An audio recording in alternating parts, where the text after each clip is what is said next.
BBC News with Sue Montgomery.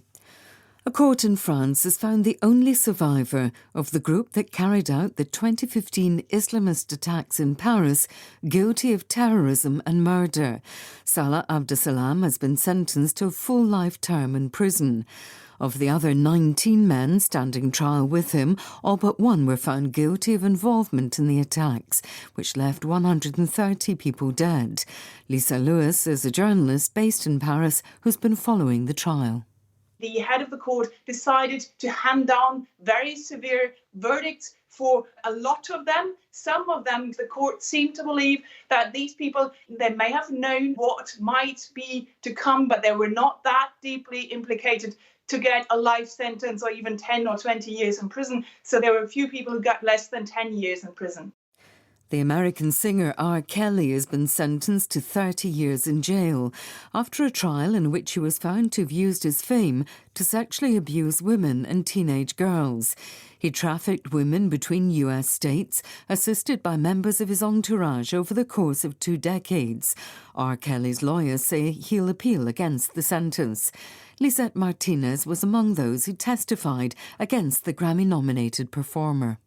I never thought that I would be here to see him be held accountable for the atrocious things that he did to children. I don't know what else to say except that I'm grateful. I'm grateful for today. And I'm grateful that Robert Sylvester Kelly is away, will stay away, and will not be able to harm anyone else. The Russian President Vladimir Putin has accused NATO of having imperial ambitions as the Western alliance promises to boost its support for Ukraine. Speaking in Turkmenistan, Mr. Putin told journalists that NATO members had no interest in the well-being of Ukrainians. He said Russia would respond in kind to any additional military deployments in Sweden and Finland, which are in the process of joining. Here's our Russia editor, Steve Rosenberg. For years, Vladimir Putin has been complaining about there being too much NATO on Russia's borders. The Russians have been demanding an end to NATO enlargement to the east and even citing NATO enlargement as a justification for the Russian invasion of Ukraine. And what have the Russians got as a direct result of that invasion? Even more NATO, 300,000 NATO troops on high alert. Finland and Sweden now poised to join the alliance. The director of US National Intelligence has warned of what she called the grim prospect of a long-running war in Ukraine. Avril Haines said President Putin still wanted to control most of Ukraine, despite heavy losses among Russian troops. She predicted that Moscow would make incremental gains, but its military strength would be degraded for years. BBC News. Israel's Prime Minister Naftali Bennett has said he will not run for office in the next election, expected in October or November. He's been Israel's leader for a year. Mr. Bennett said the Foreign Minister, Yair Lapid, would take over at midnight on Thursday as part of a power-sharing agreement. Citizens of Israel, soon I will end my role as Prime Minister of Israel and pass it to my friend Yair Lapid. I will continue to assist and support him in my role as alternate Prime Minister as needed. His success is the success of the country. The job transfer will be professional and orderly.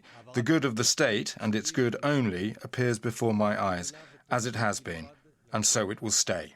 A vote to dissolve Israel's parliament has been postponed until Thursday. The US State Department says no progress has been made in 2 days of talks aimed at reviving the international deal on Iran's nuclear program. The indirect negotiations in Qatar were coordinated by the European Union. The EU envoy said efforts to restore an agreement he described as key for regional stability would continue. Ethiopia's government-appointed human rights watchdog has called for the immediate release of thousands of Tigrayans who are being held in the northeastern region of Afar. The Ethiopian Human Rights Commission described their detention as illegal. They were from areas bordering Tigray where there's been a civil war.